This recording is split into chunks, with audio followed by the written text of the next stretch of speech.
দুই টুকরা রান্না করা মাংস দিয়ে কতগুলা জাল পুলি হয়েছে চিন্তা করা যায়। আসসালামু আলাইকুম, welcome back to my channel Farnaz cooking house পরিবেটি থেকে সবাইকে স্বাগতম।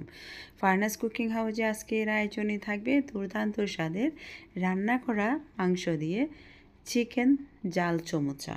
চলুন তাহলে চিকেন জাল চমচাটা এবং চিকেন জাল পুলিটা তৈরি করে ফেলি। আমি এখানে 1 কাপ ময়দা নিয়েছি, স্বাদ মতো লবণ নিয়েছি আর 1 টেবিল চামচ তেল দিয়ে অল্প অল্প করে পানি দিয়ে এখন একটি পারফেক্ট ব্যাটার তৈরি করে নিয়েছি। আর এই ডোটা এমনভাবে তৈরি করতে হবে যাতে একদম সফট হয়। এখন হালকা একটু তেল মেখে এটাকে 10 মিনিটের জন্য রেস্টে রেখে দিচ্ছি। এদিকে 2 টুকরা আপনার মুরগির মাংস নিয়ে নিয়েছি। ফ্রিজ থেকে নামাবো, কখন নরমাল হবে আবার কখন প্রসেসিং করব, তাই রান্না করা মাংস ছিল সেখান থেকে 2 টুকরা নিয়ে নিয়েছি। তারপর দিয়ে দিলাম আপনার 3 টেবিল চামচ কাঁচা পেঁয়াজ কুচি, 1 চা চামচ দিয়ে দিয়েছি আমি কাঁচামরিচ কুচি, দিয়ে হাত দিয়ে কষলে নিয়েছি। তারপর স্বাদ মতন দিয়ে দিলাম লবণ, সামান্যটুকু দিয়ে দিয়েছি জিরা গুঁড়ি, সামান্যটুকু ধনে গুঁড়ো, 1 চা চামচ দিয়ে দেব আমি এখানে চাট মশলা দিয়ে এখন এটাকে আমি আবার একটু মেখে নিচ্ছি। এখন দিয়ে দিলাম 2 টেবিল চামচ ধনিয়া পাতা কুচি, তারপর দিয়ে দিলাম এখানে 1 টেবিল চামচ আমি টমেটো সস দিয়ে দিয়েছি। আপনারা চাইলে এখানে টমেটো কুচিও দিতে পারেন। এখন এগুলোকে ভালো করে মেখে নিলাম। তারপর এখানে দিয়ে দিলাম 1 চা চামচ দিয়ে দিলাম এখানে আপনার চাট মশলা, আর সামান্য হাফ চা চামচ দিয়ে দিয়েছি কালো গোলমরিচ গুঁড়া, আর এখানে অবশিষ্ট কোনো মরিচের প্রয়োজন নেই। তারপর যে ডোটাকে আমি মেখে নিয়েছিলাম সেটাকে আমি আবার একটু ভালো করে মথে নিয়ে এখন রুটিগুলোকে বেলে নিচ্ছি। আর এই রুটিগুলো হবে একদম পাতলা পরোটার মতো হবে, আবার একেবারে পাতলাও করে ফেলবেন না যাতে আমি ফুড দেওয়ার সাথে সাথে এটা ছিঁড়ে যায়। আমার হাতের কাছে আপনার কোটা ছিল, কোটার কাক দিয়ে আমি কেটে নিচ্ছি। আপনারা চাইলে এটা যে কোনো সাইজ দিয়ে কাটতে পারেন। আর 1 কাপ ময়দা দিয়ে আপনি মিনিমাম 50 থেকে 60টা চিকেন ঝাল পুলি করতে পারেন, চিকেন ঝাল চমচা করতে পারেন, অথবা অন্থন করতে পারেন। আপনারা নানা ডিজাইনের করতে পারেন। তো অনেক সময় আমরা ফ্রিজ থেকে যখন মাংস বাইর করতে সময় লাগবে প্রায় মিনিমাম 1 ঘন্টা আপনার কিন্তু লেগে যাবে।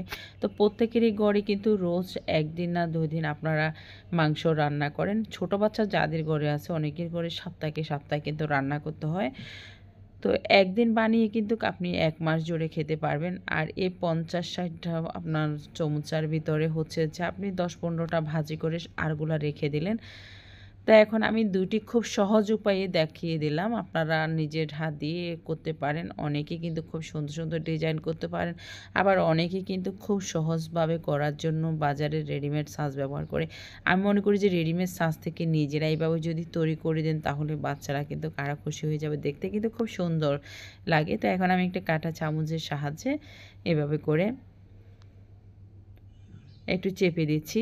এভাবে যদি চেপে দেন সেই ক্ষেত্রে হচ্ছে যে ভিতরে যে পুরটা আছে সেটাও কিন্তু বাইর হয়ে যাবে না। তো এখন এইভাবে করে আমি একটু ফুলের ডিজাইন করে দিলাম, দেখতে পাচ্ছেন কতটা সুন্দর হয়েছে। তো এইভাবে আপনারা তৈরি করে নিতে পারেন আপনাদের পছন্দ মতো। এখন আমি এগুলাকে অর্ধেক কিন্তু রেখে দিব, তার জন্য আমি ডিপ ফ্রিজে এই স্টিলের প্লেটটা দিয়ে 1 ঘন্টা ডিপ ফ্রিজে রেখে যখন শক্ত হয়ে যাবে তখন এয়ারটাইট বক্সের ভিতরে রেখে দেবো। আর এটাকে রেখে আপনি মাস জুড়েও কিন্তু খেতে পারবেন। আর বাকি অর্ধেককে এখন আমি তেলটা হালকা গরম হওয়ার পরে কিন্তু ছেড়ে দিচ্ছি। একেবারে বেশি গরম করবেন না, তাহলে সেই ক্ষেত্রে হচ্ছে যে পুড়ে যেতে পারে। আর এই পুলি পিঠাটা যদি আপনি মুসমুসে করতে চান কতক্ষণ সময় নিয়ে বাছতে হবে সেটাও কিন্তু আপনাদেরকে বলে দিচ্ছি। এটা মিনিমাম 7 থেকে 8 মিনিট অবশ্যই এটাকে মিডিয়াম আঁচে ভেজে নেবেন। একেবারে কিন্তু লো করা যাবে না, লো করলে সেই ক্ষেত্রে পিঠাতে কিন্তু তেল ঢুকে যাবে, তাহলে খেতে কিন্তু ভালো লাগবে না। এখন আমি এপিট ওপিট করে ভেজে নিচ্ছি। আর এই ঝাল সমোসা ভাজার জন্য আপনাকে মুসমুসে করতে হলে কতক্ষণ সময় নিয়ে আপনাকে ভাজতে হবে, মিনিমাম এটা 6 থেকে 7 মিনিট আপনাকে অবশ্যই এটাকে ভেজে নিতে হবে। আর এটার আঁচ থাকবে মিডিয়ামে, একেবারে লো করা যাবে না, আবার হাই দিয়েও ভাজা যাবে না। তো এখন এই মুসমুসে ঝাল পুলি পিঠাটা তৈরি হয়ে গেল।